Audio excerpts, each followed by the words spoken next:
भगवान बाबा हनुमान जी को प्रणाम। महान त्यागी बाबा जुमदेव जी को प्रणाम। परमात्मा एक नमस्कार जी। नागपुर शहर में जन्मे महान त्यागी बाबा जुमदेव जी का विवाह नागपुर जिले में स्थित खापा निवासी प्रतिष्ठित नागरिक श्री बापू जी बुर्डे, इनकी सुकन्या और उस इलाके के अग्रसर बुनकर नेता श्री सोमाजी बुर्डे, इनकी छोटी बहन वाराणसी बाई के साथ हुआ। 19 वर्ष की आयु में बाबा ने बुनाई का धंधा छोड़कर सोने चांदी की दुकान में सेठ केसरीमल के यहाँ बही खाते लिखने का काम करने लगे।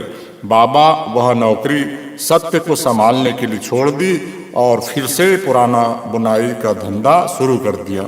एक दिन में रेशम की 9 गज साड़ी बुन लेते थे और वह साड़ी इतनी अच्छी होती थी कि दुकानदार अपना माल बेचने के लिए सबसे ऊपर ग्राहकों को दिखाने के लिए रखते थे।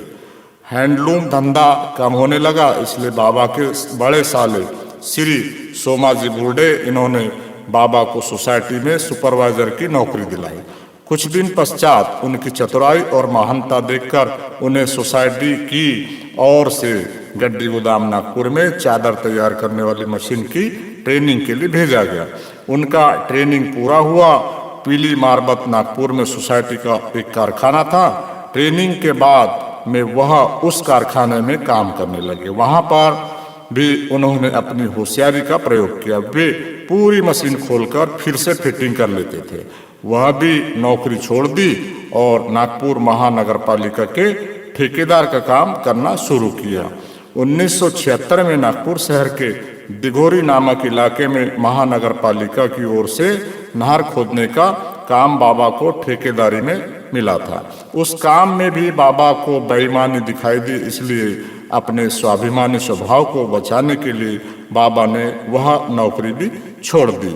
इसी कालावधि में बाबा के सुपुत्र डॉक्टर मनो थुब्रीकर ने Virginia medical centre, Virginia, America में नौकरी लग गई और काम करना शुरू किया। जब उन्हें अपना पहला वेतन मिला, मनो दादा को पहला वेतन मिलने के बाद उन्होंने बाबा को विनती कर कहा कि आप अपना धंधा बंद करके भगवान के लिए मानव जागृति के कार्य करें।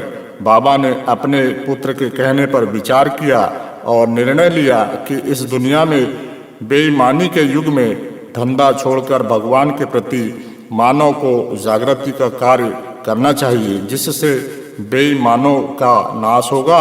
और उन्होंने ठेकेदारी का धंधा बंद किया और अपना पूरा जीवन आध्यात्मिक कार्य के लिए लगा दिया।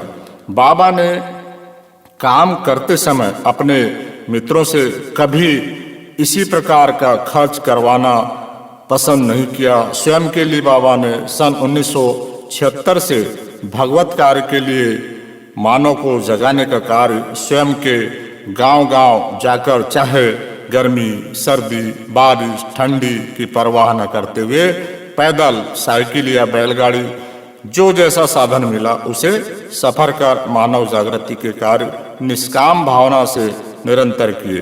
लोगों को कई प्रकार के दुख नष्ट करते थे और कभी गुरु पूजा स्वीकार नहीं करते थे।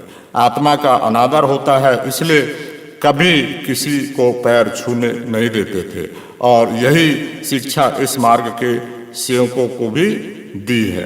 आध्यात्मिक कार्य से हिम्मत हारे हुए गरीब कष्टी लोगों का दुख दूर कर उन्हें सुख समाधानी देने के पश्चात उन्हें जीवन बिताने के लिए, उनकी गृहस्थी ऊपर लाने के लिए बाबा ने अपना लक्ष्य आध्यात्मिक कार्य के साथ साथ सामाजिक कार्य की ओर देना शुरू किया।